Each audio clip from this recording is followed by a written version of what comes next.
कि इसमें आपके पास फिजिक्स के P4 में जो मेजरमेंट्स करनी होती है, जो क्वेश्चंस होते हैं, वो आपकी डेली लाइफ में आपने वैसे बहुत एक्सपीरियंस किया होता है। आपको आइडिया होता है लेंथ मेजर कैसे करनी है, टेम्परेचर मेजर कैसे करना है, डिफरेंस कैलकुलेट करना, हाइट कैलकुलेट, डेप्थ, और ये सब जो है वो, ये सब चीजें जो है वो आपके पास बहुत कॉमन होती है। तो इसलिए ये एटीपी जो है वो केमिस्ट्री, बायो, इनके कंपैरिजन में इजी होता है। केमिस्ट्री टोटल केमिकल्स पे डिपेंडेंट होता है, उसमें टेस्ट और ये सब चीजें आपको याद रखनी पड़ती है, जो कि आप रियल लाइफ में एक्सपीरियंस भी नहीं करते। तो इसलिए हो सकता है वो आपको थोड़े से डिफिकल्ट लगते हो। लेकिन ये जो हमारे पास है फिजिक्स का एटीपी, ये सबसे आपको इजी लगेगा। तो इसको स्टार्ट करते हैं। बाकी स्पेसिमेन की भी आप देख लीजिएगा वीडियो, वो है आपके पास, बाकी सारी चीजें भी वहाँ अपलोडेड है। सिर्फ P1 आपको वहाँ नहीं मिलेगा अभी, P1 बस इसके बाद स्टार्ट करेंगे, P4 के एग्जाम के बाद, अगर ये अल्लाह करे हो जाता है एग्जाम तो।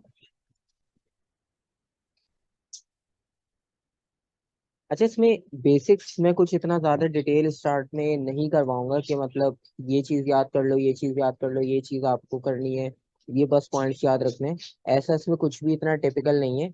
आपने सिर्फ इतना बेसिक याद रखना है कि आपने लेंथ अगर मेजर करनी होती है, तो लेंथ मेजर करने के लिए अगर आपको पता है कि बहुत सिंपल सेंटीमीटर्स में लेंथ है, तो आप रूलर यूज करते हो। और अगर आप मीटर्स में चले जाते हो, तो आप मेजरिंग टेप यूज करते हो। आपने टेम्परेचर मेजर करना, आप थर्मामीटर यूज करते हो। इस तरह के जो बेसिक बेसिक कॉन्सेप्ट्स हैं, बस इनका आपको आइडिया होना चाहिए। बहुत ज्यादा कुछ इसमें ऐसा नहीं है कि इतनी सारी चीजें आप याद रखो, यूनिट्स याद रखो, ऐसा कुछ भी प्रॉब्लम नहीं है इसमें। ठीक है। तो इतना ज्यादा कुछ भी इसमें स्टार्ट में नहीं, हम इसको लेंदी करेंगे। डायरेक्ट जो है वो क्वेश्चंस के उसमें देखेंगे, और क्वेश्चंस भी आपके पास, आपको आइडिया हो जाएगा कि इतना ज्यादा टिपिकल क्वेश्चंस नहीं होते। अच्छा, स्टार्ट में जिस तरह से आपके पास P2 में तो सारे चैप्टर्स के क्वेश्चंस इंक्लूड होते हैं, इसमें ऐसा नहीं होता। इसमें आपके पास फर्स्ट क्वेश्चन जो है वो जर्नल फिजिक्स यानी मेजरमेंट से रिलेटेड होगा। फिर एक क्वेश्चन थर्मल से रिलेटेड होगा, एक क्वेश्चन इलेक्ट्रिसिटी से रिलेटेड होगा, और एक क्वेश्चन आपका वेव से रिलेटेड होगा। क्योंकि ये ऐसे टॉपिक्स है जिनके प्रैक्टिकल्स आपको पता है दूसरे बोर्ड्स में अवेलेबल होते हैं और इजीली परफॉर्म किए जा सकते हैं लेबोरेटरी में। तो सिर्फ इन टॉपिक्स की आपके पास जो है वो क्वेश्चंस आपको मिलेंगे, पैटर्न सेम होगा इसके सारे क्वेश्चंस का, आपको आइडिया हो जाएगा जब आप एक दो क्वेश्चन सॉल्व करोगे। नॉर्मली होता है कि शुरू में तीन क्वेश्चन जो है वो कैलकुलेशन बेस्ड होते हैं, और फोर्थ क्वेश्चन जो होता है वो प्लानिंग बेस्ड होता है। मतलब आपको उन्होंने सिनेरियो बता दिया, अब आप, आपके पास जिस तरह एक P2 में क्वेश्चन था कल कर रहे थे, कि अगर एक साइकिलिस्ट है और वो ट्रैवल कर रहा है एक रोड पर, और उसका आपने ये फाइंड आउट करना है कि उसकी एवरेज स्पीड कितनी होगी, तो उसके लिए आपको क्या क्या इंस्ट्रूमेंट रिक्वायर्ड होंगे, मेजरिंग इंस्ट्रूमेंट्स, और आप कैसे कैलकुलेट करोगे। तो पूरा प्लानिंग वाला क्वेश्चन होता है। तो फोर्थ क्वेश्चन नॉर्मली ज्यादा टाइम वही होता है। अब न्यू पैटर्न स्पेसिमेन में भी आप देखोगे तो वहां पर वही पैटर्न है। इसमें शायद ना हो फोर्थ क्वेश्चन, समटाइम चेंज भी होता है, लेकिन मोस्टली आपके पास जो है वो प्लानिंग वाले क्वेश्चन को क्वेश्चन नंबर 4 में ऐड करते हैं। अच्छा, इसमें क्वेश्चन नंबर 1 है, student determines the thickness of the glass in a test tube. The student uses a ruler and two rectangular wooden block to help him measure the external diameter of the test tube and describe with the aid of a diagram how the student determines an accurate value for D। अच्छा, इसमें पहले आप question देख लो और ये समझ लो कि आपने मेजर क्या करना है, फिर आप जर्नल डेली लाइफ के उससे आप इसको आइडिया करो कि आप इसको मेजर कर किस तरह कर सकते हो सिंपलेस्ट वे में। ठीक है। कंडीशंस उसने आपको कंप्लीट बता दी कि आपके पास अवेलेबल क्या क्या है। अच्छा, आपके पास जो अवेलेबल यहाँ पर इंस्ट्रूमेंट्स हैं, उसमें से आप देखो रेक्टेंगुलर वुडन ब्लॉक्स हैं। उसने आपको कोई स्केल, वर्नियर कैलिपर और ये सब कुछ भी नहीं दिया ऐसा। रेक्टेंगुलर वुडन ब्लॉक दिए उसने, और आपको एक रूलर दिया है। टू रेक्टेंगुलर वुडन ब्लॉक है, और आपने एक्सटर्नल डायमीटर कैलकुलेट करना है, जिसको कैपिटल डी से उसने रिप्रेजेंट किया है, accurate value for the d. और कैलकुलेट किसकी करनी है? Test tube. ठीक है। अब जो टेस्ट ट्यूब जिस ग्लास की बनी है, बेसिकली उसकी थिकनेस हमने फाइंड आउट करनी है। अब थिकनेस फाइंड आउट करने के लिए आपको पता है कि हम पहले उसको बाहर से मेजर करेंगे। जिस तरह आपके पास एक ग्लास या एक जग होगा, तो उसमें डिपेंड करता है कि उसकी थिकनेस क्या हो सकता है। उसका ग्लास बहुत ज्यादा थिक हो सकता है बहुत ज्यादा थिन हो। तो हम उसको पहले बाहर से मेजर करते हैं। फिर वर्नियर कैलिपर जब आपने पढ़ा होगा कभी, तो उसमें आपको आइडिया होता है कि इसमें इंटरनल एक्सटर्नल दोनों मेजर किए जा सकते हैं।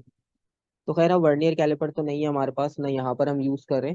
तो कोई एक जर्नल आइडिया अगर कोई बता सकता है कि हम एक्सटर्नल डायमीटर कैसे मेजर करेंगे?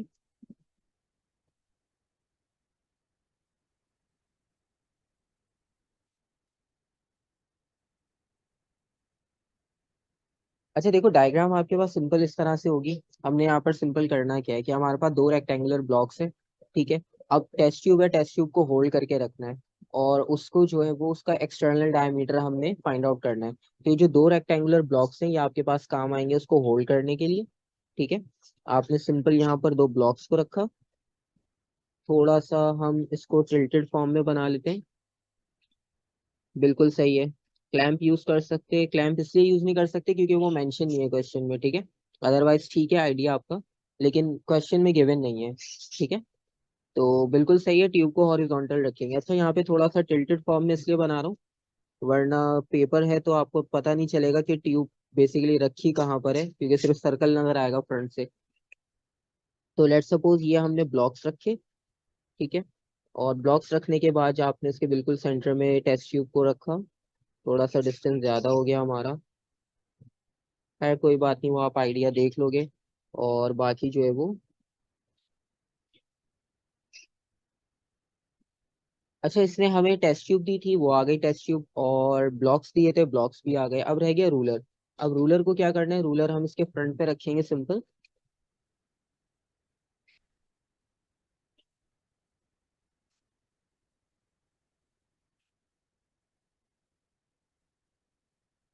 अच्छा देखो, थिकनेस ऑफ ग्लास तो हम इसकी फाइंड करेंगे, ठीक है, लेकिन अभी हमें जो है वो डी कैलकुलेट करना है। अभी आप देखो क्वेश्चन में आपको मैंने ये बताया कि सबसे पहली इंपॉर्टेंट चीज उसने आपको कहा एक्सटर्नल डायमीटर। ये आपसे स्टेप बाय स्टेप सारी चीजें कैलकुलेट करवाएगा, ठीक है। लास्ट में आपसे देखना है ये यही पूछेगा कि थिकनेस बताओ, ठीक है। तो ये आपको बेसिकली ये क्वेश्चन ऐसा होता है प्लानिंग वाला, ठीक है। इसमें आपको प्लान उसने बताया है, और फोर क्वेश्चन कभी कभार ऐसा होता है वो आपने इसका ऑपोजिट करना होता है, वो आपको बता देगा ये रीडिंग्स है, अब आप बताओ कैसे करोगे। तो ये हमारे पास आ गया रूलर, ठीक है। इसको बिल्कुल सिंपल लेकर चलो, वो आपको एक एक चीज खुद बताएगा, बस आपने उसको करके बताने कि हाँ ये करना कैसे है आपने, ठीक है। ये आपके पास रूलर आ जाएगा यहाँ पे सिंपल, और इसी चीज को फिर हमने यहाँ पर एक्सप्लेन करना है, ठीक है। और आपके पास क्वेश्चन एक मार्क का है तो ज्यादा आपको इसमें डिस्क्रिप्शन भी नहीं रिक्वायर्ड होगी, आप सिंपल इसको जल्दी से गो थ्रू कर सकते हो, जो आपने बनाया है उसी को आपने सिंपल लिखना है, ठीक है। वैसे तो इतना तो आप लिख ही लोगे, लेकिन फिर भी चलो एक बार मेंशन कर देता हूँ। वो test tube on the table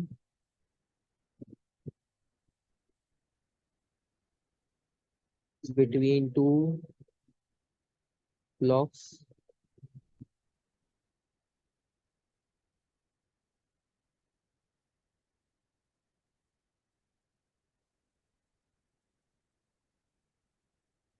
major the distance between,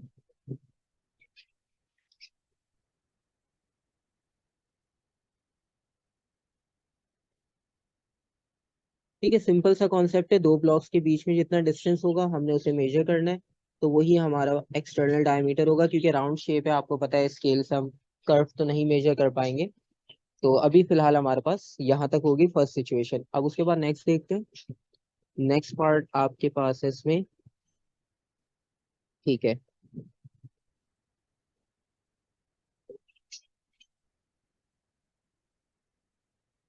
अच्छा नेक्स्ट पार्ट आपके पास बेसिकली उसने आपको मैग्नीफाई करके दिया है, और मैग्निफिकेशन में इसमें ये है कि अब देखो क्लैंप वगैरह सब चीजें फिर से आ गई, ठीक है। अब सारी चीजें आपको उसने पूरी प्रॉपर एक्सप्लेनेशन के साथ दे दी। और इसमें अब आपने करना ये है कि इस चीज को आपने स्केल नहीं करना, ठीक है। जो मेजरमेंट होगी वो यहाँ से होगी, ये फुल साइज इमेज दी है उसने आपको ओरिजिनल, ठीक है।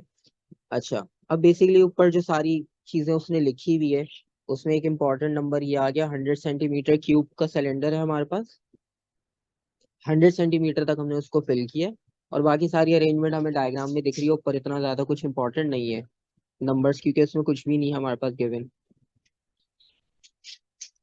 और उसके बाद ये कि measure the height of the water in full size test tube in figure 1.1, record h in centimetres. एक इंपॉर्टेंट फैक्टर आ गया, सेंटीमीटर्स में मेजर करना है। To the nearest millimetre in the second one, table 1.1। Table 1.1 आप देख लो एक बार। Table 1.1 हमारे पास ये रहा बेसिकली, इसमें वी आर वी है ये सब चीजें। इस पे वापस आएंगे। सबसे पहले जो है वो आपने हाइट मेजर करनी है यहाँ पर। Major the height H. अब हाइट आपने मेजर करनी है, डायग्राम में आपके पास एच है। ठीक है। तो एच को मेजर करने के लिए आप क्या कर सकते हो यहाँ पर।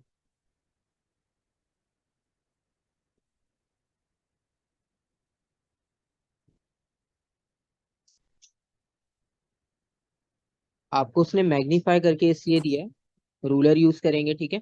आपने क्या करना है, ये जो पेपर पे आपकी ओरिजिनल डायग्राम बनी होगी, आपने रूलर को यहाँ पर रखना है। ठीक है। आपने यहाँ पर रूलर रखा अपना।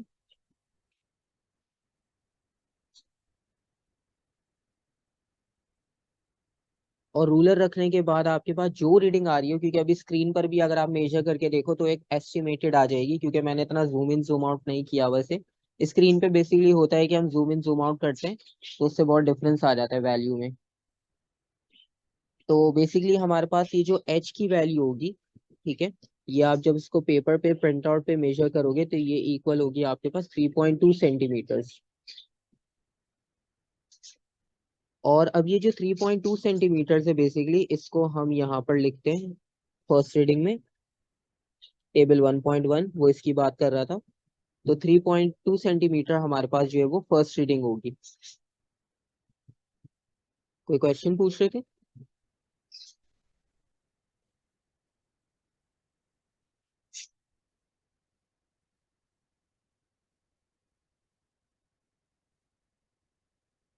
अच्छा, यहाँ पर आपके पास एच की वैल्यू आ गई। एच के बाद अब आपके पास डी की वैल्यू। अब ये डी की वैल्यू आपको याद होगा पहले पार्ट में वो आपको बता चुका है कि आपने कैलकुलेट करनी थी।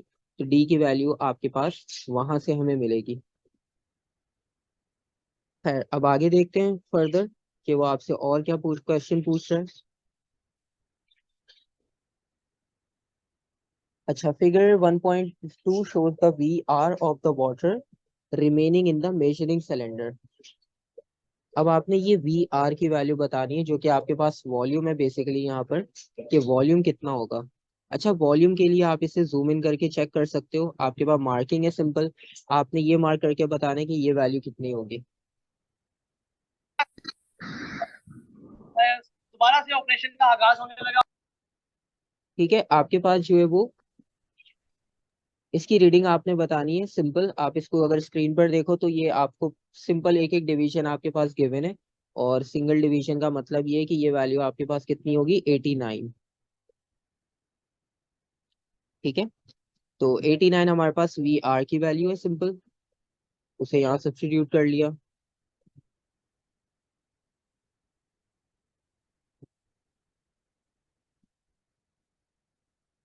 ये पार्ट भी कंप्लीट।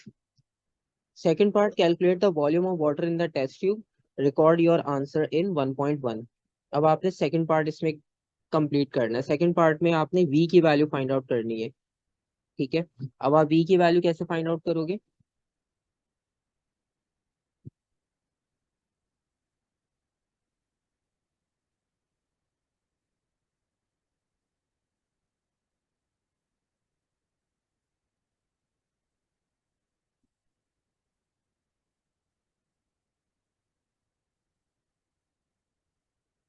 वी की वैल्यू आपने कैलकुलेट करनी है, यानी वॉल्यूम बताना है आपने सिंपल।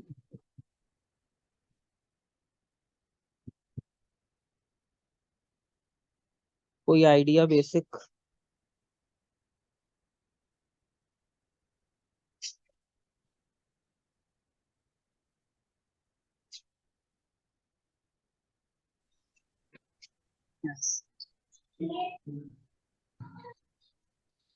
अच्छा देखो, अब आपने बेसिकली देखो किया क्या है क्वेश्चन में। आपके पास सिंपल फॉर्मूला, ठीक है, फॉर्मूला भी देख लेते हैं।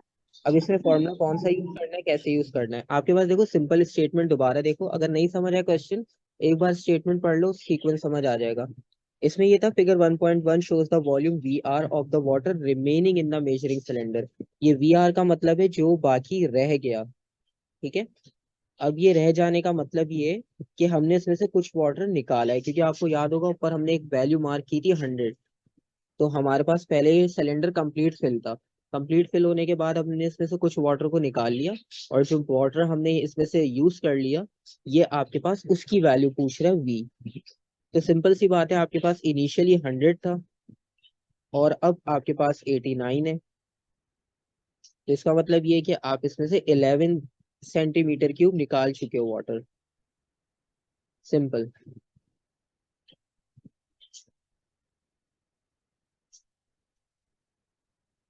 तो 11 सेंटीमीटर क्यूब हम इसमें से निकाल चुके हैं, और बाकी जो है वो हमारे पास इसमें रिमेनिंग है। तो ये जो वी आर की वैल्यू है बेसिकली, वो आपके पास रिमेनिंग वॉल्यूम की थी, और जो हम यूज कर चुके हैं इसमें से निकालने के बाद उसकी वैल्यू आपके पास सिंपल 11 है।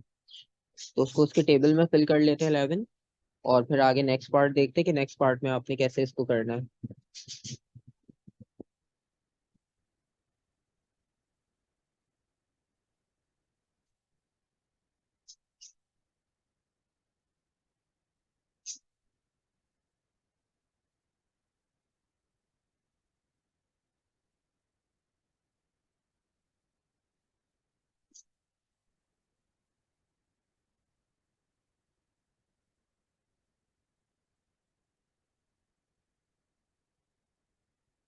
बस 1 मिनट देना, ये जरा रिस्टोर हो जाए स्क्रीन, तो हम उसकी टेबल को कंप्लीट करते हैं।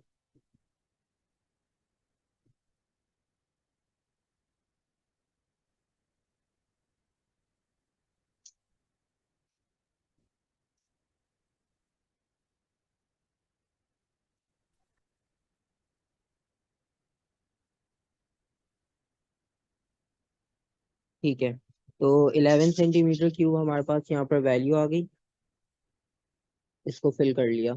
ठीक है। अच्छा, 11 सेंटीमीटर क्यूब करने के बाद नेक्स्ट पार्ट पे आते हैं। ग्राफिकल रिप्रेजेंटेशन है। ठीक है, ग्राफ ड्रॉ करना भी कोई इतना मुश्किल नहीं है, आपने काइनामेटिक्स में पूरा ग्राफ को सॉल्व करना सीखा है। ठीक है, लेकिन ये उतना टिपिकल नहीं है, उससे इजी है, बस वैल्यूज गिवन है, मार्क करना है आपने सिंपल।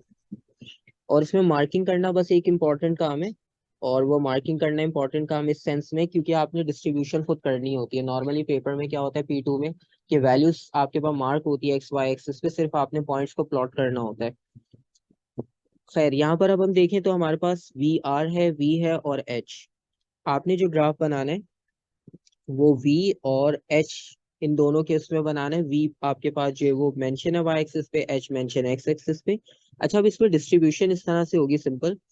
आपने चेक ये करना होता है कि आपके पास यहाँ पर कितने डिविजन्स, कितने बॉक्सेस गिवन है, और आपकी वैल्यू मैक्सिमम क्या है, तो वो सारी उसमें इजीली फिक्स फिट हो जाए इजीली। ऐसा ना हो कि आप ग्राफ और नंबर इतना छोटा सेलेक्ट कर लो कि बाद में आपको मार्किंग करने में बड़ा मसला हो। ठीक है, मतलब आप इतनी शॉर्ट वैल्यू ना लो, और इतनी भी आप उसको ओपन ना कर लो कि आपकी वैल्यूज ही कंप्लीट ना आ पाए। तो अब इसमें हम पहले वैल्यू चेक करते हैं एक्स एक्सिस की। अब एक्स एक्सिस की आप मैक्सिमम और मिनिमम वैल्यू पहले देख लो। 3.2 हमारी मिनिमम वैल्यू है, मैक्सिमम 14.2। यानी 15 तक अगर हम मार्क करते हैं, 14.5 तक मार्क करते हैं अगर हम अपना एक्स एक्सिस, तो हमारा ग्राफ जो है वो इजीली ड्रॉ हो सकता है एक्स एक्सिस पर। ग्राफ से हमारी वैल्यू जो है वो बाहर नहीं जाएंगी। तो अब हम यहाँ पे डिविजन्स चेक कर लेते हैं, जैसे कि हमारे पास डिविजन्स है कितने, और उसके बाद फिर मार्किंग शुरू करते हैं। अब डिविजन्स चेक करते हैं। डिविजन्स आप देखो, यहाँ तक 10 बॉक्सेस हैं। 10, 20, 30, 40, 50, 60, 70, 70 है, तो 70 को मतलब आप 7 है, तो 7 को 2 टाइम्स करते हैं तो 14। इसका मतलब ये हुआ कि आप 10 बॉक्सेस को 2 के इक्वल लिखोगे, यानी 5 यूनिट्स, 5 स्मॉल यूनिट्स का 1 सेंटीमीटर होगा। 1, 2, 3, 4, 5, 1 सेंटीमीटर, और ये 2। तो इस तरह से आप 10 डिविजन्स को सिंपल 2 पे मार्क कर लो। अच्छा, इसमें कोई स्पेसिफिक स्केल या कोई ऐसे स्पेसिफिक गाइडलाइंस नहीं होती कि जिसमें आपको रिस्ट्रिक्ट किया जाए। आप मार्किंग स्कीम भी देखना इसके बाद, तो उसमें आपको ऐसा कुछ भी नहीं मिलेगा कि स्पेसिफिक यही स्केल होना चाहिए। बस स्केल ऐसा हो कि आपकी रीडिंग्स उसमें इजीली प्लॉट हो सके और ओपनली हो इजीली, ताकि मार्क करने में भी आपको ग्राफ इजी हो। वरना ग्राफ इतना श्रिंक हो जाएगा या इतना स्प्रेड हो जाएगा कि आपको मार्किंग दोबारा सेट करनी पड़ेगी। तो 14.2 है, तो हमारा 14.2 इजीली आ जाएगा हमारे पास। बिल्कुल हमने ओपन वैल्यू सेलेक्ट की है। इसी तरह से वाई एक्सिस पर देखते हैं वी। वाई एक्सिस पे अगर वी की बात करें तो वाई एक्सिस पे आपके पास 11 से शुरू हो रहा है, और 11 से शुरू होने का मतलब ये है कि मैक्सिमम जा रहे हैं 53 तक, तो 55-60 तक भी हो, चल जाएगा काम। तो वाई एक्सिस थोड़ा सा हमारे पास 10, 20, 30, 40, 50, 50 डिविजन्स तो हैं, तो हमारा 10-10 में भी काम हो जाएगा आराम से। तो हम इसको मार्क कर लेते हैं 10, 20, 30 और 40, 50। तो हमारा 53 भी इसमें इजीली आ जाएगा। ठीक है, अब इनके पॉइंट्स की प्लॉटिंग कर लेते हैं। सबसे पहला पॉइंट आपके पास 3.2 और 11।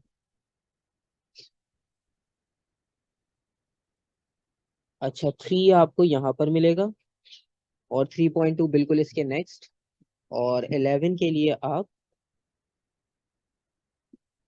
यहाँ पर मार्क करोगे। ठीक है, एक बार पॉइंट चेक कर लो आप लोग, ताकि कंफ्यूजन ना हो कि पॉइंट मार्क कैसे किया, और मार्किंग भी आप चेक कर लो कि एक्यूरेट है या नहीं। ठीक है, हमने पहला पॉइंट मार्क करना था 3.2 और 11। ठीक है, 3.2 एक्स एक्सिस और वॉल्यूम आपका 11। तो 3.2 और 11 हमने मार्क कर लिया,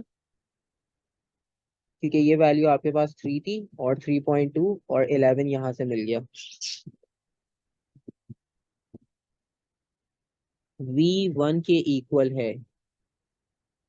हाँ, वॉल्यूम में आपके पास एक स्मॉल यूनिट जो है वो, यहाँ पर हमारा एक स्मॉल यूनिट 1 सेंटीमीटर क्यूब के इक्वल लिया हमने।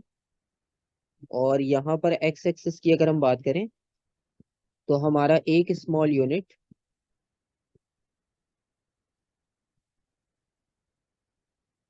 2 सेंटीमीटर के बराबर है। ठीक है, स्केल लिख दिया तो अब इजी हो जाएगा। हाँ, मतलब एक स्मॉल यूनिट का मतलब है एक स्मॉल बॉक्स की बात कर रहे हैं, क्योंकि नॉर्मली हम ये भी करते हैं कि 10, जो हमें ये डार्क लाइंस नजर आती है हाईलाइटेड, हम उसको एक बॉक्स लार्ज कंसिडर कर रहे होते हैं। पहला पॉइंट मार्क हो गया। दूसरे पॉइंट की भी मार्किंग कर लेते हैं जल्दी से। 5.621। 5.6 आपके पास कहाँ पर होगा? 5 होगा यहाँ पर। 5.2, 5.4, 5.6। ये 5.6, और इसके साथ आपने किसको मैच करना है? 21 को। तो 21 आपको मिलेगा इस जगह पर।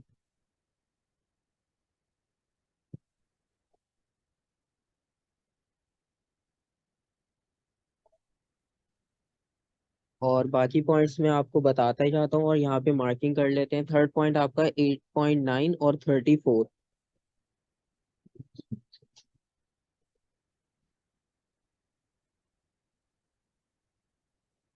ये आपका 9 है, आपने मार्क करना है 8.9 पे। ठीक है, 8.9 का मतलब है कि वो 9 के क्लोज होगा, यानी मिड में आएगा लास्ट बॉक्स के। और 34, तो आप यहाँ से 34 को चेक कर लो। 1, 2, 3, 4। ये 34 हो गया सिंपल। इसी तरह 12.5, 4.6।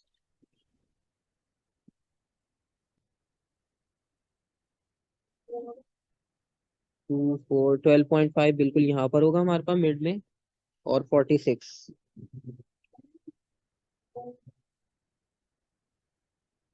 1, 2, 3, 4, 5, 6। और लास्ट पॉइंट है 14.2, 53।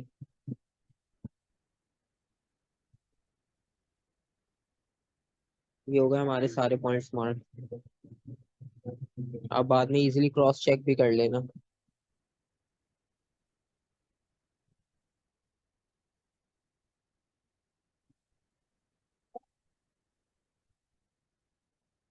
ठीक है, ये ग्राफ की मार्किंग हो गई। ग्राफ की मार्किंग करने के बाद आपने नेक्स्ट करना ये, खैर इसकी स्ट्रेट लाइन बनेगी, वो सब चीजें भी हमें पता ही है। पहले क्वेश्चन देख लेते कि करना क्या आपने।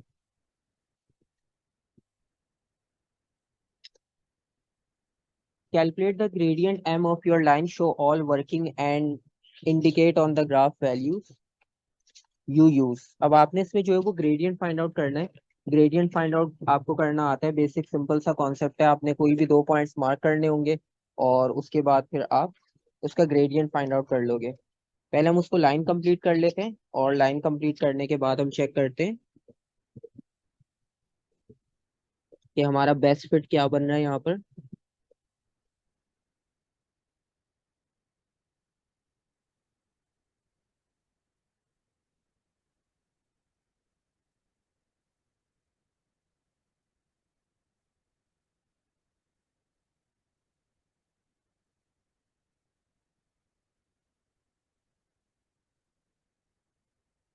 तो हमारा ग्राफ कुछ आपके पास इस तरह से बनेगा।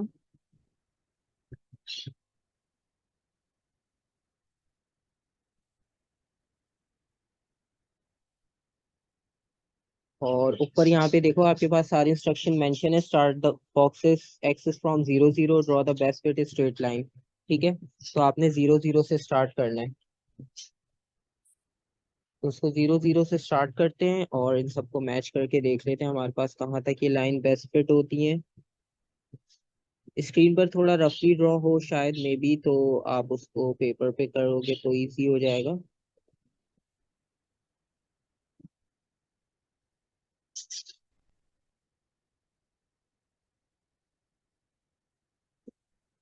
तो कुछ इस तरह से आपके पास बेस्ट फिट लाइन बन गई है। अब हम इसका ग्रेडियंट निकाल लेते हैं।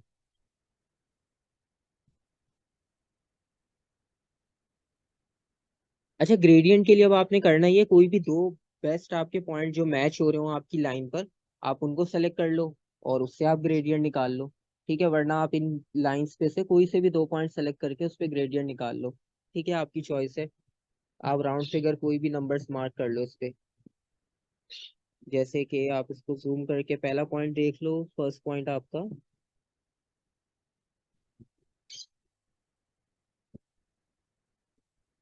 एक पॉइंट हम ये ले लेते हैं और दूसरा पॉइंट थोड़ा सा आगे की तरफ 12 राउंड पे ले लेते हैं हम।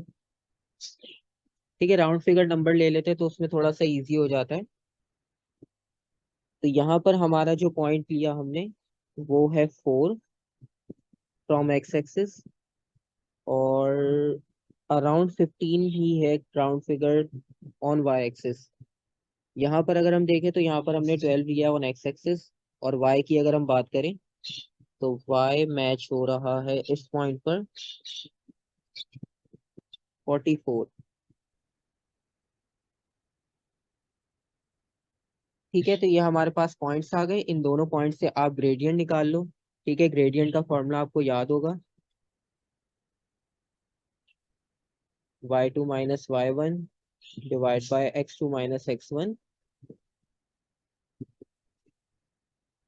तो ये आपने ग्रेडियंट का फॉर्मूला यूज करना है, और इस ग्रेडियंट फॉर्मूला के साथ आपके पास वैल्यूज आ जाएंगी सारी। थोड़ा सा मिनिमाइज करके देख लेते हैं values. y2 44, y1 15 divided by x2 12, x1 4।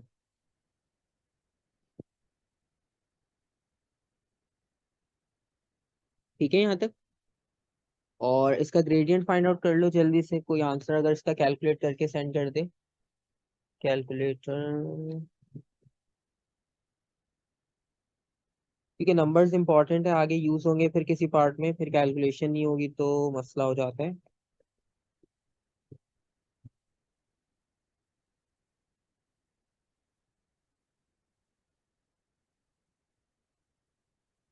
3.6।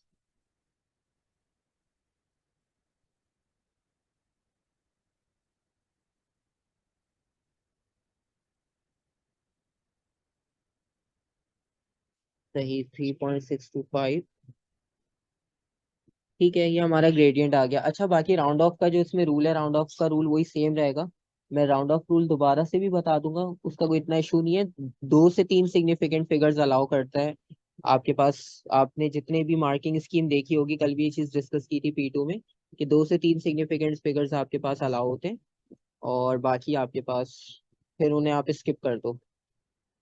तो बाकी इसमें नेक्स्ट पार्ट सिंपल है, आपको इक्वेशन उन्होंने खुद से दी है।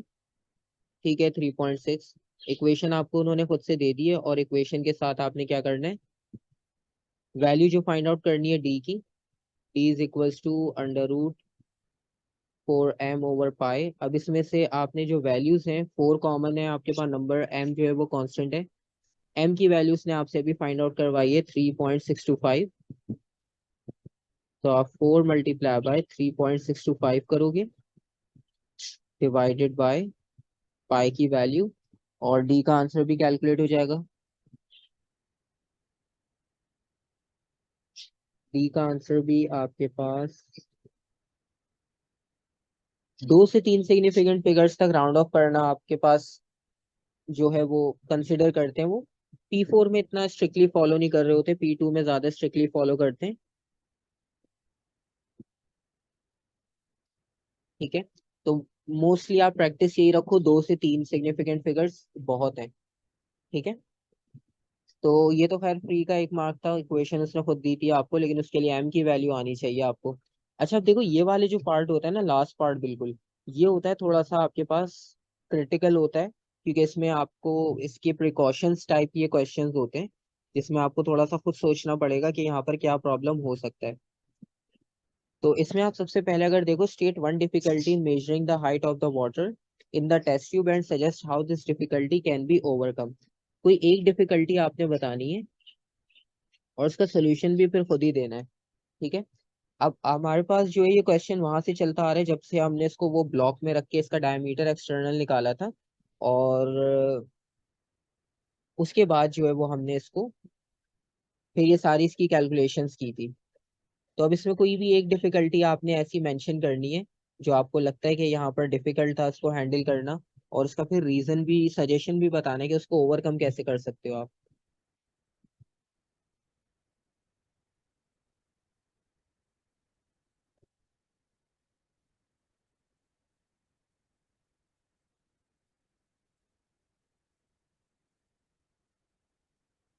अच्छा, अब इसमें आपके पास ये हुआ कि हमने जो हाइट मेजर करनी थी, फिगर दिखा दें, फिगर देख लो आप, फिगर हमारी कहाँ गई, कुछ ये हमारा सेटअप था।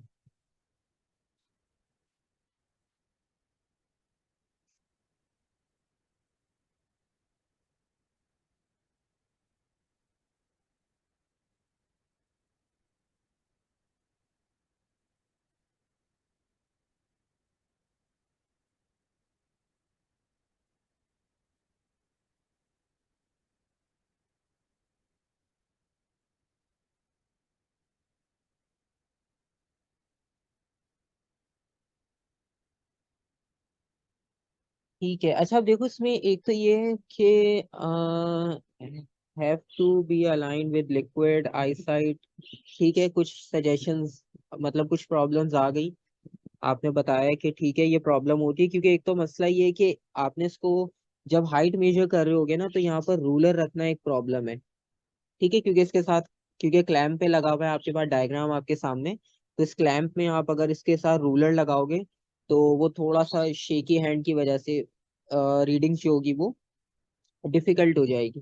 ठीक है, तो उसके साथ फिर ये कि या तो हम इसके साथ वर्टिकल रूलर अटैच कर दें। ठीक है, मतलब ये जो आयरन स्टैंड लगा हुआ है हमारे पास, हम इसी के साथ रूलर अटैच कर दें और वहां से रीडिंग नोट कर लें। ठीक है, तो प्रॉब्लम ये है हमारे पास कि रीडिंग जो हाइट मेजर करने में प्रॉब्लम आ रही है, वो इस वजह से होगी क्योंकि एक तो वर्टिकल क्लैंप पे वो लगा हुआ है, और उसके साथ अगर हम वर्टिकल स्केल रखकर मैच करने की कोशिश करेंगे, तो वो थोड़ा सा शेक होने की वजह से वैल्यूज आपकी डिस्ट्रैक्ट हो सकती हैं।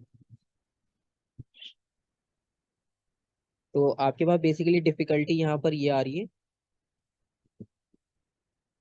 It is difficult to align.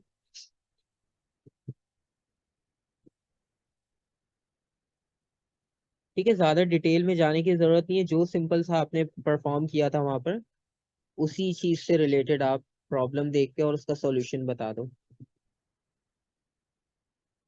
और सजेशन में क्या होगा कि आप उसमें उसके टेस्ट ट्यूब के साथ टच करके रख लो आप उसको, रूलर को, या आप क्लैंप के साथ फिक्स कर लो।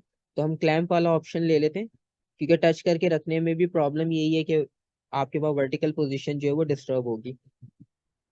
तो क्लैम्प द रूलर वर्टिकली। आवाज अभी ठीक है, तो ये प्रॉब्लम और सोल्यूशन आ गया आपके पास। और फिर उन्होंने कहा है कि suggest another reason why your calculated value of d is only approximate. तो ये जो डी हमने निकाला है बेसिकली वो इसकी बात कर रहा है कि ये आपके पास अप्रोक्सीमेट क्यों है, ये एग्जैक्ट वैल्यू क्यों नहीं है।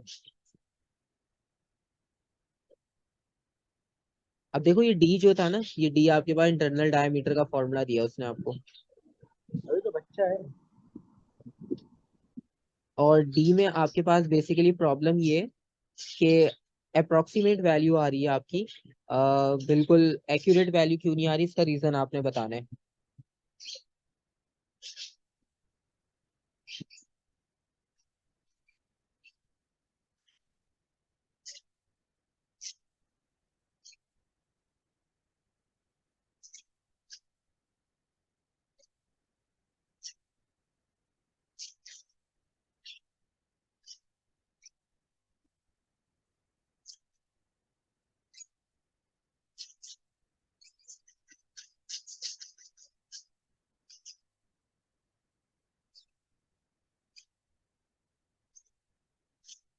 अच्छा, अब आपने जो डी कैलकुलेट किया एक तो उसमें प्रॉब्लम ये था बेस इज कर्व, ठीक है। आपकी बेस कर्व है, ruler is not aligned vertically, ठीक है। तो आपके पास ये मल्टीपल रीजंस हैं जिनको आप यहाँ पर यूज कर सकते हो।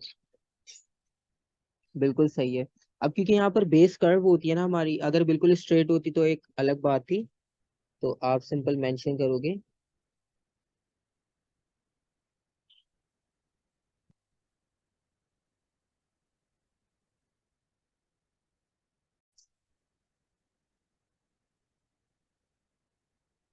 अच्छा, तो यहाँ तक हमने इसको कंप्लीट कर लिया है कि टेस्ट ट्यूब कर्व है, और अब इसका बस फाइनल एंड है क्वेश्चन, क्योंकि 15 मार्क का था, थोड़ा सा लेंदी था। सारे क्वेश्चंस इतने लेंदी नहीं है 15 मार्क तक। तो यही हो गया आपके पास, बाकी अभी 3 क्वेश्चंस बाकी हैं। और इसमें बाकी आपने ये करना है, measure the external diameter of the full size tube in figure 1.1। तो आपने जो है वो एक्सटर्नल डायमीटर कैलकुलेट करना है, और फिगर 1.1 से फिगर 1.1 पर आप दोबारा जाओगे पहले। ये 1.1 आपके पास ये रही, और ये जो डी था हमारे पास, इसको भी आपने रूलर से मेजर करना है। और इसको भी रूलर से मेजर करने के बाद जो रीडिंग आएगी, ठीक है। आप सिंपल अगर स्क्रीन पे मेजर कर रहे हो तो आप इसको 100% पे जूम करके मेजर कर सकते हो, ओरिजिनल साइज दिखाएगा वो पेपर का। अदरवाइज आपके पास होता ही है कि स्क्रीन पे जूम इन जूम आउट की वजह से रीडिंग्स डिफरेंट आती है। लेकिन बस सिंपल कॉन्सेप्ट आपको पता होना चाहिए कि रूलर से मेजर करना है, और रूलर से मेजर करना कोई मुश्किल काम नहीं है। तो इसको भी हम रूलर से मेजर करेंगे, 2.4 सेंटीमीटर हमारा आउटर डायमीटर आ जाएगा। और उसके बाद हम इसको फाइनलाइज कर लेते हैं। तो ये हमारा 2.4 आ गया, और ये 2.4 हमने मेजर कैसे किया, यूजिंग रूलर। ठीक है, रूलर से हमने मेजर किया सिंपल 1.1 डायग्राम से। अब लास्ट पार्ट है, use your answer for E part 2 and G part 1 to calculate the thickness of the glass in the test tube. अब उसने जाके बिल्कुल आखिरी चीज पूछी है कि थिकनेस बतानी है। ठीक है, जो हमने स्टार्ट में क्वेश्चन था, जो आप कह रहे थे कि थिकनेस कैसे पता चलेगी, तो वो आपके पास इसने देखो आपसे पूरी वर्किंग करवाई है यहाँ पे। तो थिकनेस के लिए होगा ये कि हम outer diameter minus inner diameter करेंगे, और डिवाइड बाय 2 करेंगे। ठीक है, और आउटर डायमीटर 2.4 है,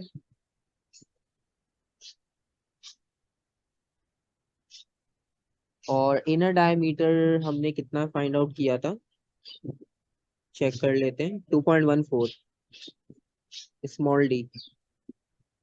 ठीक है, अगर कंफ्यूजन हो कि ये इनर कैसे, यहाँ लिखा हुआ इंटरनल डायमीटर 2.14। 2.14 और डिवाइडेड बाय आप इसे 2 कर लो। ठीक है, आपके पास थिकनेस ऑफ द ग्लास आ जाएगा।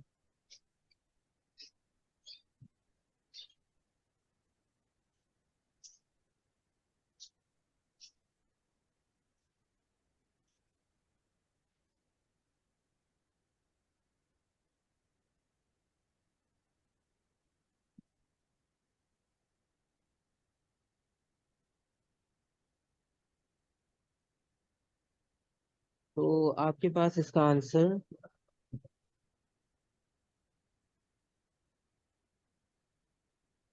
2.4 माइनस 2.14 डिवाइडेड बाय 2, 0.13।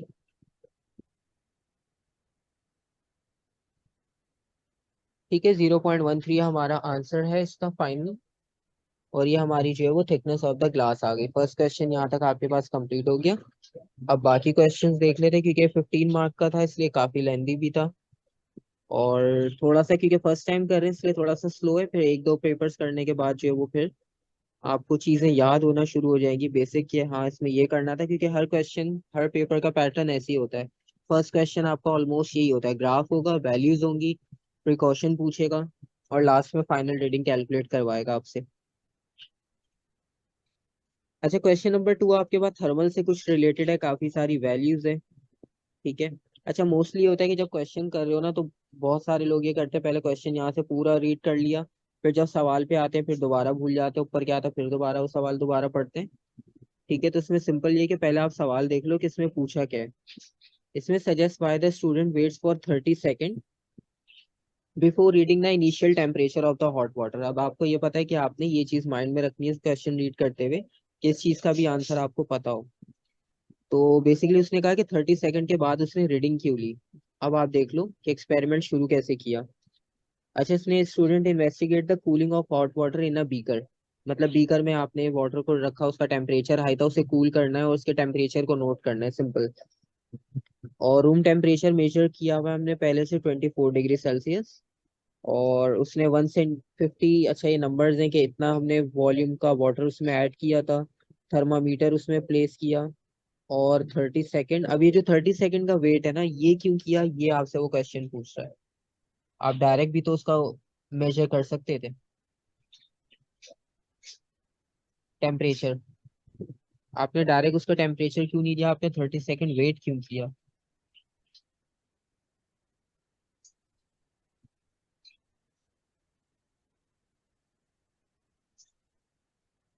अच्छा, अब इसमें नॉर्मली ये होता है कि आपने जब उसको उसमें पोर किया, और जब आप उसमें थर्मामीटर रखते हो, तो अब जाहिर सी बात है आप फौरन थर्मामीटर रखोगे तो वो आपको इंस्टेंट जो टेम्परेचर होगा वो बताएगा। तो आप थोड़ा सा वेट इसलिए करते हो ताकि वो आपके पास बैलेंस हो जाए, थर्मल इक्विलिब्रियम में आ जाए। ठीक है, क्योंकि हीट ट्रांसफर हो रही है, हीट ट्रांसफर हो जाएगी जब कंप्लीटली बैलेंस हो जाएगी। ठीक है, तो थर्मामीटर और वाटर का आपके पास टेम्परेचर वो आपको सेम दिखाएगा। तो इसलिए हमने वहां पर थोड़ा सा वेट करना होता है, जिस तरह आप फीवर भी चेक कर रहे होते हो नॉर्मली, डॉक्टर्स को आपने देखा होगा, तो वो थोड़ा टाइम लेते हैं वहां पर। ऐसा नहीं होता कि बस फौरन 1 सेकंड में बता दिया। तो बेसिकली हम यहाँ पे थर्मामीटर को रिस्पॉन्स देने का टाइम,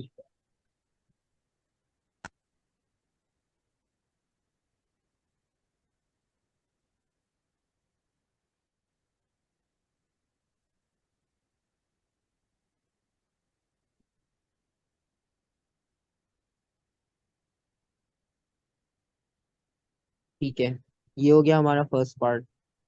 सेकंड पार्ट में देखो, फिर से उसने आपको खुद से फॉर्मूला दिया हुआ है, फ्री का 1 मार्क है।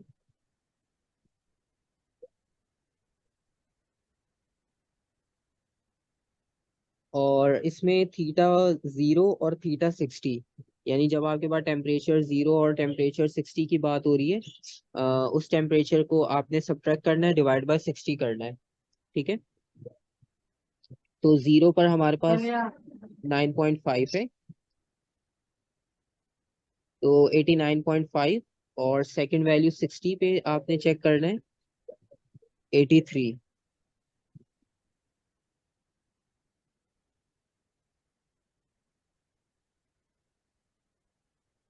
इन दोनों को आप सब्ट्रैक्ट कर लो, डिवाइड बाय 60 कर लो, R1 की वैल्यू आ जाएगी 89.5 माइनस 83। 89.5 माइनस 83 डिवाइडेड बाय 60,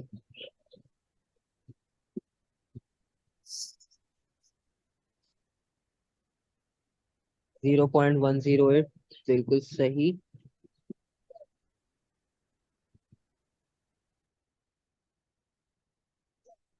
और calculate the average rate of cooling R2 of the hot water between 240 seconds and 300 second. अब देखो पहला उसने आपसे R1 कैलकुलेट करवाया खुद, ठीक है, आपको फॉर्मूला देके। अब वो कह रहा है कि आप R2 खुद से कैलकुलेट करो, ठीक है। तो अब R2 के लिए आप एक बार वैल्यूज देख लो, उसको थोड़ा सा जूम आउट कर देता हूँ।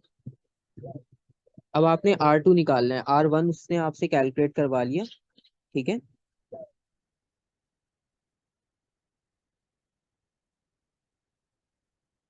अब R2 कौन बताया तो किस तरह से कैलकुलेट कर सकते हैं।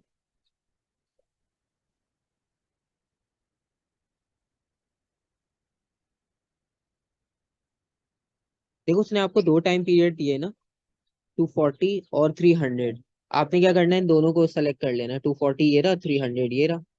जिस तरह से अभी ऊपर आपसे R1 उसने कैलकुलेट करवाना है, इसी तरह से R2 करना है, ठीक है। बस वो अलग अलग रेफरेंस पे कूलिंग रेट चेक करना चाह रहे हैं कि कितने टाइम में कूल हुआ।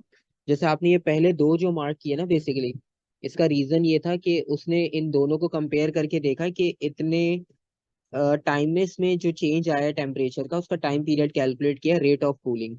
अब बिल्कुल लास्ट में कैलकुलेट करना चाह रहे हैं कि उस वक्त आपके पास रेट ऑफ कूलिंग क्या था। तो इसको भी आप इसी तरह से कैलकुलेट करोगे। R2 आपका जो टेम्परेचर था वो 69 माइनस 66 डिवाइडेड बाय 60, और इसका आंसर जो है वो आपके पास सही है। जिशान ने आंसर बता दिया, 0.05, ठीक है बिल्कुल। ठीक है, तो इसमें आपके पास क्वेश्चंस इसी तरह से होंगे कि आपको हिंट क्वेश्चन में ही मिलेगा, ठीक है। आपको खुद से इतना ज्यादा सोचने की जरूरत नहीं है, कोई थ्योरी इतनी याद करने की जरूरत नहीं है, आपको हिंट क्वेश्चंस में ही मिलेंगे। अच्छा, ये छोटा क्वेश्चन है, इसके 3 मार्क्स तो हो गए, 3 मार्क बाकी रह गए हैं, अब ये थ्योरेटिकल है। Use the value you calculated in part B to describe how the rate of cooling of hot water changes as the hot water cools. अच्छा, अब जो पार्ट बी में उससे आपने वैल्यू कैलकुलेट करवाई है उसने, ठीक है, उसने आपसे एक वैल्यू कैलकुलेट करवाई आपको फॉर्मूला देकर, आपने कैलकुलेट की 0.108। दूसरी आपने करवाई 0.05 आई, ठीक है। तो अब आपने ये बताना है कि रेट ऑफ कूलिंग, आप क्वेश्चन ये कि use the values to describe how the rate of cooling of hot water change, जो उसमें चेंज आया है वो चेंज कैसा आया है। मतलब रेट ऑफ कूलिंग इंक्रीज हुआ, डिक्रीज हुआ, कांस्टेंट था, इस तरह के चेंजेस की बात कर रहा है। क्योंकि दो रेट कैलकुलेट करवाने का रीजन ये कि आप उन्हें कंपेयर करो। जब भी दो क्वांटिटीज होती है तो इसका मतलब वहां पे हम कंपेयर करते हैं।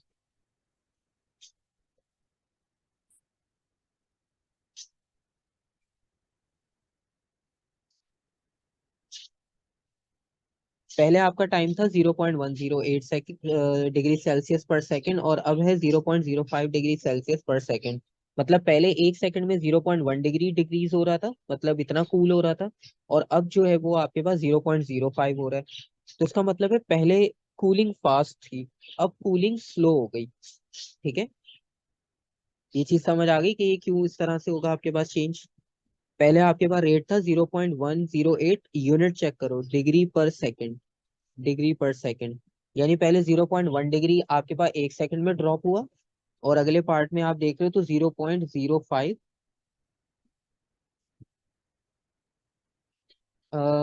डिग्री सेल्सियस 1 सेकंड में ड्रॉप हुआ, ठीक है। तो इसका मतलब ये हुआ कि आपका रेट ऑफ कूलिंग जो है वो स्लो हो गया यहाँ पर। तो आप इसका आंसर लिखोगे।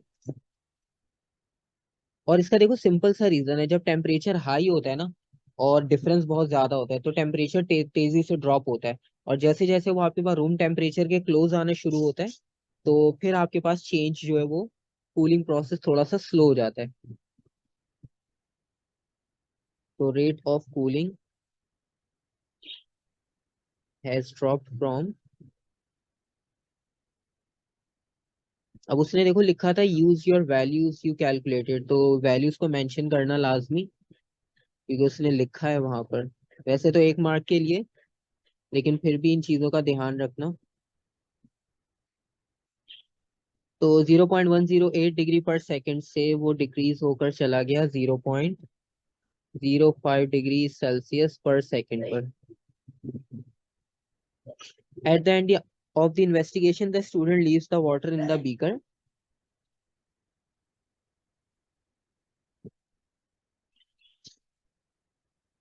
Uh, predict the final temperature of the water 2 hours later. अच्छा, इसमें ये है कि आपके पास हमने बीकर को रख दिया वहां पर रूम में, प्रैक्टिकल हमारा कंप्लीट हो गया। अब आपने ये बताना है कि 2 घंटे बाद जो है वो फाइनल टेम्परेचर क्या होगा। वैल्यूज ऊपर दिखा देता हूँ सारी दोबारा। ये तो रेट ऑफ कूलिंग है, इसको तो छोड़ दो, ये इसमें से आंसर तो नहीं होगा। बाकी इनमें से आप देख लो अगर कोई नंबर आपके यूज में आ सकता है तो। क्वेश्चन ये है कि आपने जो है वो प्रैक्टिकल परफॉर्म करने के बाद बीकर को रूम में रख दिया, ठीक है। और अब आपने ये बताना है कि 2 घंटे बाद जो है उसका टेम्परेचर कितना होगा।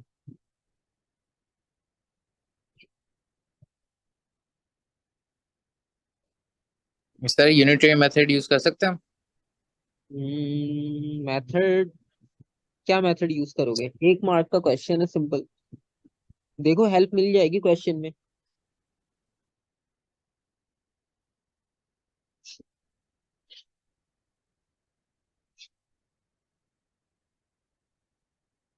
अच्छा देखो, आपके पास यहाँ लिखा था स्टूडेंट मेजर, देखो जो इंपॉर्टेंट चीजें थी वो मार्क कर ली यहाँ पर। The student measures the room temperature before starting the investigation, the room temperature is 24। तो जब आपने 2 घंटे के लिए बीकर को वहां रख दिया बिल्कुल ब्लैंक एम्प्टी, तो इसका मतलब क्या हुआ? आपका जो बीकर का भी टेम्परेचर होगा वो भी बैलेंस हो जाएगा रूम के साथ, और उसका टेम्परेचर भी कितना हो जाएगा? 24 डिग्री सेल्सियस।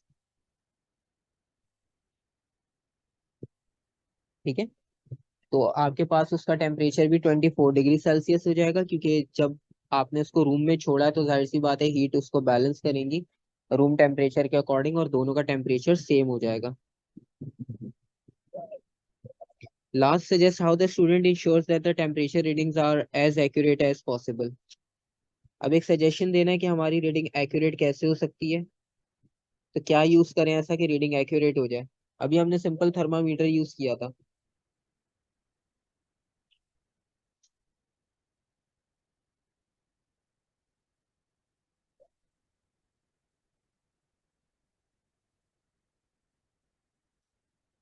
तो और एक्यूरेट करने के लिए हम क्या करेंगे, हम डिजिटल थर्मामीटर यूज कर लेंगे। ठीक है, अभी हमने सिंपल थर्मामीटर यूज किया था, और यहाँ पर हम डिजिटल यूज कर लेते हैं। तो आपकी रीडिंग बिल्कुल एक्यूरेट बताएगा, वो इंस्टेंट चेंज बताएगा, क्योंकि एनालॉग में थोड़ा सा टाइम, वो जो 30 सेकेंड का लिखा था ऊपर उन्होंने खुद से, तो वो टाइम हमारे पास रिक्वायर्ड होता है, और उतनी देर में टेम्परेचर काफी चेंज हो चुका होता है जब तक हमारे पास रीडिंग आती है। अच्छा, 2 क्वेश्चंस बाकी हैं, यहाँ तक तो कोई डिफिकल्टी नहीं हुई होगी। ठीक है, ये वाले भी क्वेश्चन बहुत शॉर्ट शॉर्ट हैं। अच्छा, आपको देखो पहले बताया था कि जर्नल से होगा, फिर थर्मल से, दोनों पार्ट होगा, अब तीसरा जो है वेव्स। ठीक है, वो लाइट से दे साउंड से दे वो उसकी मर्जी है। यहाँ पर उसने साउंड से रिलेटेड दिया है। ठीक है, तो फर्स्ट आप क्वेश्चन देख लो कि प्रैक्टिकल उसने मतलब परफॉर्म क्या किया है, और वो आपसे पूछना क्या चाह रहे हैं। इसमें के 3 स्टूडेंट्स हैं और उन्होंने स्पीड ऑफ साउंड को मेजर किया। ठीक है, और ए और बी जो है वो, पहला इंपॉर्टेंट पॉइंट इसमें ये है हमारे पास कि फुटबॉल पिच के दोनों ऑपोजिट साइड पे खड़े हैं। ठीक है, मतलब एक आपके पास एक गोल पोस्ट के पास है, दूसरा दूसरी गोल पोस्ट के पास चला गया। ठीक है, तो ये उनका डिस्टेंस हो गया। Student A strikes 2 large block of would together. ठीक है, उसने दोनों वुड को स्ट्राइक किया ताकि साउंड प्रोड्यूस हो। और बी ने जो है वो स्टॉप वॉच को स्टार्ट किया जब उसने देखा कि ब्लॉक हिट कर रहे हैं। ठीक है, और स्टॉप जब किया जब उसने साउंड सुना। ठीक है, क्योंकि लाइट आपके पास ट्रेवल करती है फास्ट साउंड से, तो आपको नजर पहले आएगा, सुनाई बाद में देगा। ठीक है, तो आपने जैसे उसे देखा हिट होते हुए, आपने स्टॉप वॉच ऑन किया, और जैसे आपको उसका साउंड सुनाई दिया आपने उसको स्टॉप कर दिया। ठीक है, और ये प्रोसीजर जो है वो 2 बार रिपीट हुआ। ये आपके हो गया एक्सपेरिमेंट। ठीक है, अब सी का काम क्या था? Student C measures the distance between two students A and B. उसने उनका डिस्टेंस मेजर किया कि वो कितना दूर खड़े थे। और जो रीडिंग्स रिकॉर्ड हुई वो आ गई ये। ठीक है, पहले एक रीडिंग आई, फिर उसके बाद 2 बार और इसको रिपीट किया, 3 रीडिंग्स हो गई टोटल। कैलकुलेट करना है average value of T, average निकालना है। एवरेज निकालना कोई मुश्किल काम नहीं है। ठीक है, जब मर्जी है उनकी, मार्क्स उन्होंने देने तो वो दे रहे हैं फ्री में। और बस एक चीज उन्होंने आपसे कही कि 2 सिग्निफिकेंट फिगर्स तक रखना है इसे। पहले तो आप एवरेज कैलकुलेट करके बताओ, फिर सिग्निफिकेंट में इसको कन्वर्ट करते हैं। एवरेज तो कर लोगे ना कैलकुलेट?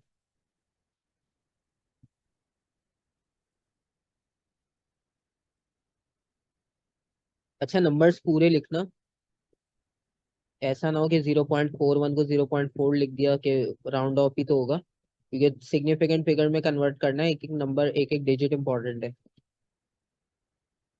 अच्छा, एक आंसर आया। हाँ, डिवाइड बाय 3 सही है। तो बेसिकली आपके पास आंसर आ रहा है 0.456। आप भी एक बार चेक कर लेना यही आंसर आ रहा है या नहीं।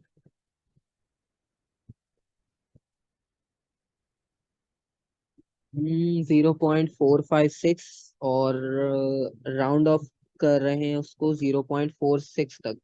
ठीक है, अब आपको पता है 2 सिग्निफिकेंट फिगर्स। अच्छा देखो, पहले तो ये बताओ कि सिग्निफिकेंट फिगर रूल्स पढ़े हैं आप लोगों ने कहीं पर? आइडिया है उसका बेसिक? देखो, जीरो सिग्निफिकेंट फिगर नहीं होता।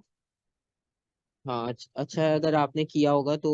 जीरो सिग्निफिकेंट नहीं होता वैसे, अगर वो डेसिमल की राइट पर हो या किसी 2 सिग्निफिकेंट के मिड में आ रहा हो तो वो सिग्निफिकेंट होता है। तो यहाँ जीरो को काउंट नहीं करेंगे, 4 5 6 बेसिकली 3 सिग्निफिकेंट फिगर्स हैं, और इसको आपने 2 में कन्वर्ट करना है।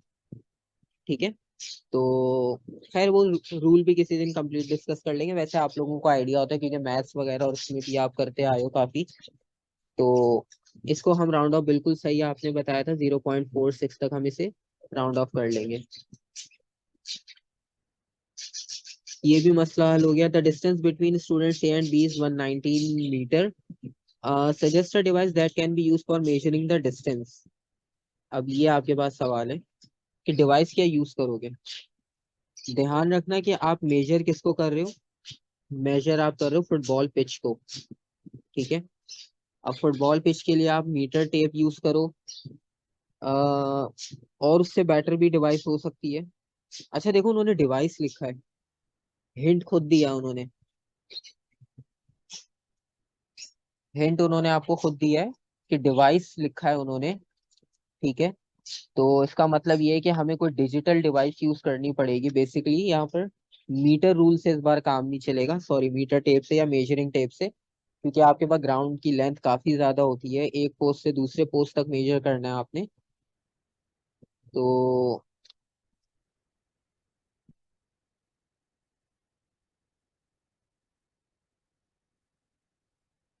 अच्छा, मैं आपको डिवाइस दिखाता हूँ बेसिकली। हो सकता है बहुत सारों ने देखी भी हो, नाम से समझना है कि पता नहीं क्या नाम है इसका। तो एक मिनट, डिवाइस भी आप देख लो, और फिर उसके बाद देखते हैं आपके पास कि इसको यूज कैसे करते हैं।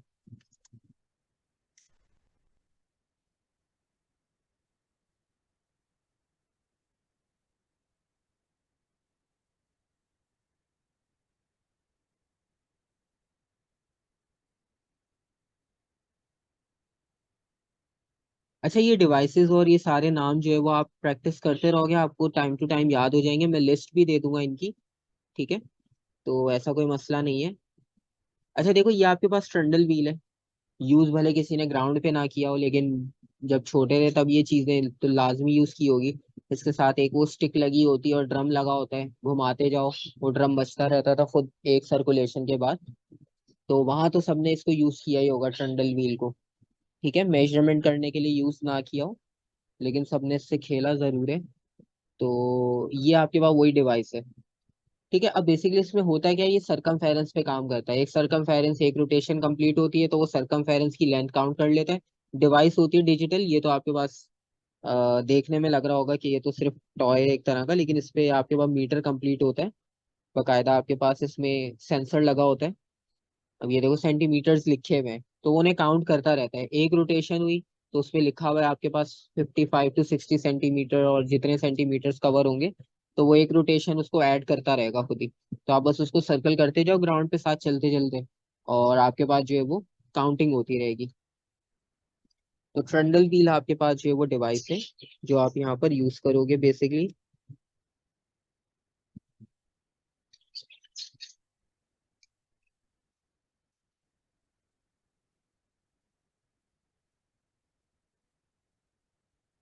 ठीक है, मेजरिंग टेप भी आप यूज कर सकते हो।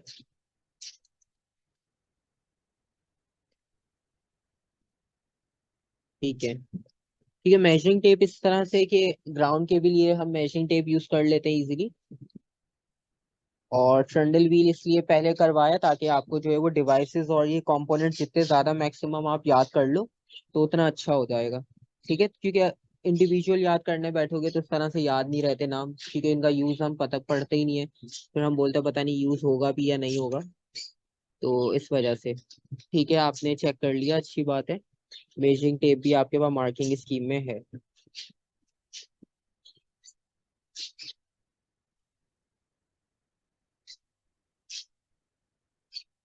अच्छा, बाकी नेक्स्ट पार्ट देखो, उसमें फॉर्मूला पहले से लिखा हुआ है, इक्वेशन खुद से दे दी उन्होंने, बस कैलकुलेशन करनी है। ठीक है, ये भी कोई मुश्किल पार्ट नहीं है। तो डिस्टेंस आपका 119 है, टाइम आपका 0.46 है।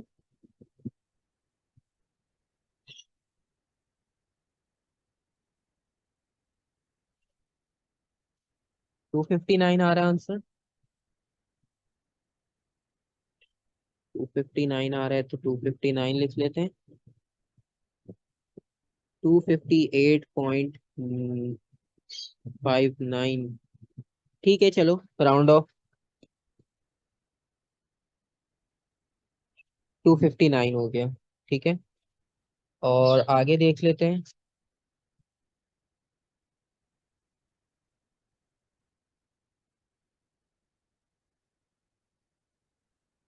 Suggest one reason why the calculated value in part B2 for the speed of sound in air is only approximate। दोबारा से सेम क्वेश्चन। ये प्रिकॉशन में अक्सर ये इस तरह के क्वेश्चंस आपके पास पूछते हैं।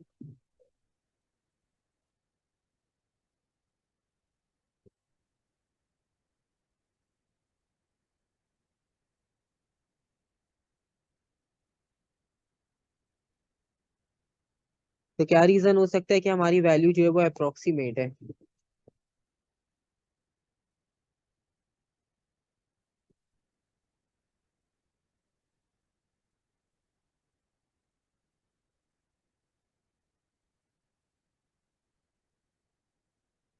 सर क्योंकि वो स्टॉप वॉच यूज कर रहे थे ना, टाइम वो करने के लिए, कैलकुलेट करने के लिए। ठीक है, स्टॉप वॉच यूज कर रहे हैं तो एक प्रॉब्लम हमारे पास ये आएगा कि स्टॉप वॉच का जो रिस्पॉन्स टाइम होगा वो उसमें ह्यूमन एरर हो सकता है, क्योंकि डिपेंड करता है कि आपके पास जो है वो ह्यूमन रिएक्शन टाइम क्या है। ठीक है, अब हो सकता है हेयरिंग मतलब सेंस उसके इतने सेंसेस इतने एक्यूरेट काम ना करते हो। ठीक है, अब आप अलग अलग वहां पर उसे खड़ा करोगे पर्सन को तो सब आपको अलग अलग रीडिंग देंगे। ठीक है, और दूसरी चीज ये, रिपीट नहीं किया, एटलीस्ट 3 टाइम करना होता है रिपीट। नहीं, रिपीट उन्होंने किया है, असल में रिपीट आप देखो ये इन्होंने किया है 3 टाइम्स, लेकिन हमने एवरेज निकाल लिया था। ठीक है, रिपीट उन्होंने किया है बिल्कुल, हमने एवरेज लिया है। अच्छा देखो, एक तो एवरेज टाइम हमारा जो आया ना 0.46 सेकंड, ये बहुत शॉर्ट आया है। ठीक है, और इतना short average time stop watch से मैनुअली हैंडल करना जो है वो इतना अप्रोक्सीमेट और एक्यूरेट नहीं होता। तो इसमें आप इसको लिखोगे कि जो टाइम मेजर किया हमने बेसिकली, एक तो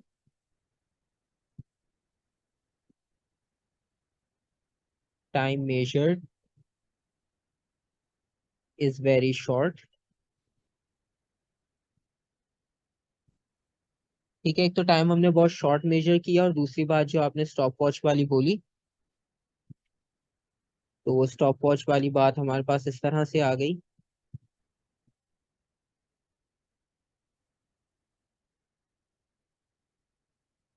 कि हमारा जो रिएक्शन होगा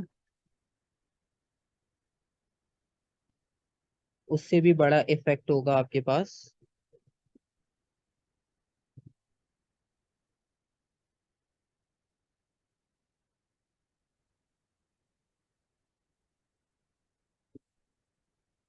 तो यहाँ तक तो कोई कंफ्यूजन नहीं होगी। इन्होंने खैर काफी इजी पेपर बनाया हुआ है 22 का। खैर P4 आपके पास डिफिकल्ट होता नहीं है। अब बस ये लास्ट है, इसको भी इसी में खत्म करते हैं। अच्छा, इसमें इलेक्ट्रिसिटी का आपके पास आ गया, और इसमें सिंपल फिलामेंट लगा हुआ है, टाइम लिमिट।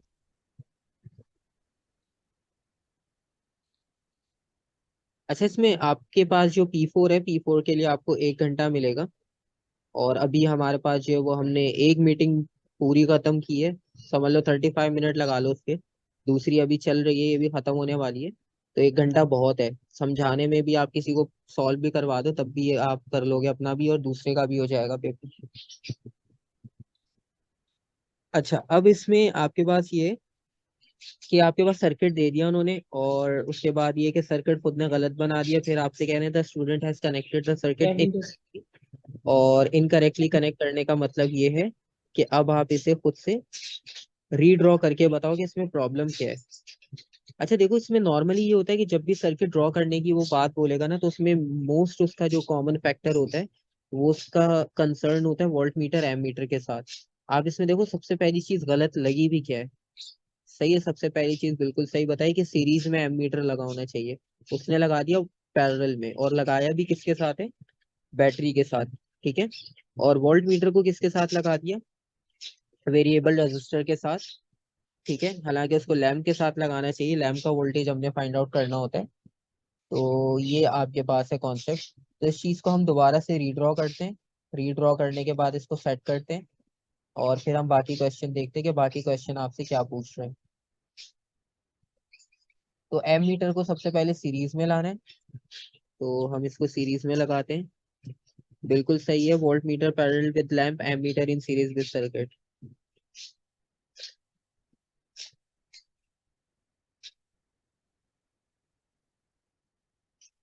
तो सीरीज में आ गया एम मीटर यहाँ पर, और उसके बाद हम लेकर आएंगे इसे नीचे। नीचे आ गया हमारा लैंप।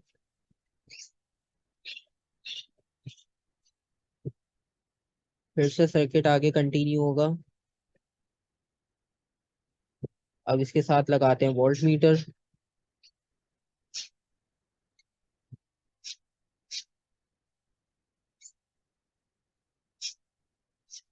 और वोल्ट मीटर लगाने के बाद एक कंपोनेंट रह गया इसमें, वेरिएबल रेजिस्टर।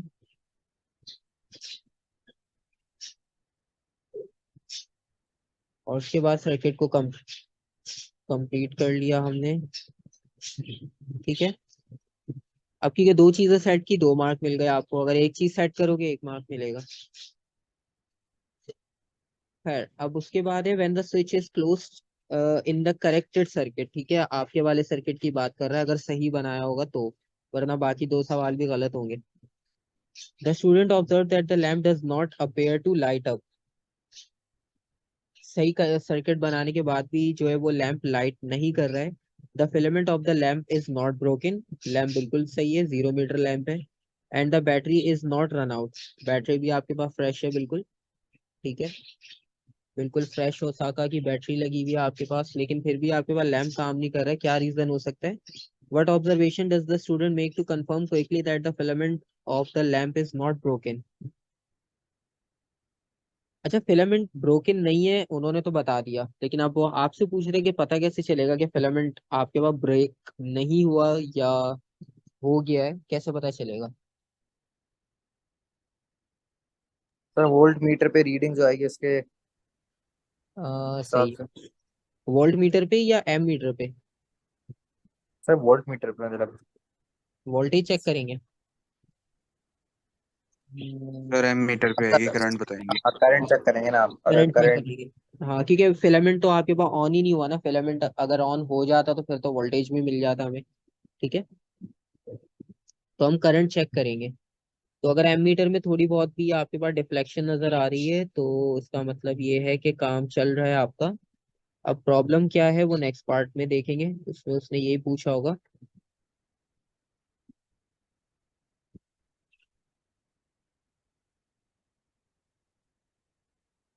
और suggest why the lamp does not appear to light. फिर भी लाइट क्यों नहीं ऑन हो रही,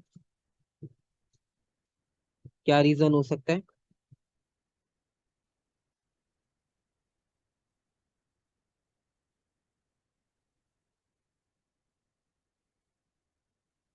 अच्छा देखो, आपके पास इसमें ऐसा कौन सा कंपोनेंट लगा हुआ है जिसकी वजह से ये प्रॉब्लम आ सकता है? Opposite terminals of the battery, नहीं टर्मिनल बिल्कुल सही लगे हुए हैं, पॉजिटिव हमने बिल्कुल सही लगाया है। और अगर सर पॉजिटिव, वेरिएबल रजिस्टर के उसने रेजिस्टेंस बढ़ाई दी होगी। हाँ, वेरिएबल रेजिस्टेंस की।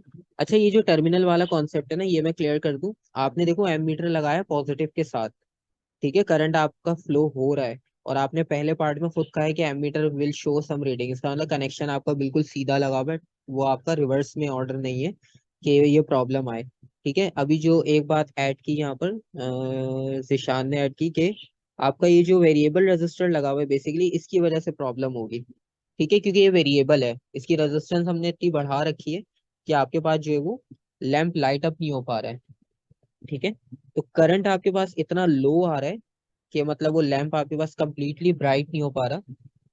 तो सिंपल सा यहाँ पे कॉन्सेप्ट ये होगा कि current is too low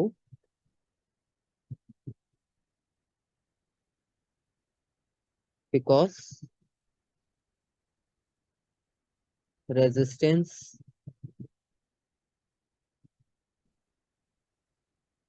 of circuit is very high.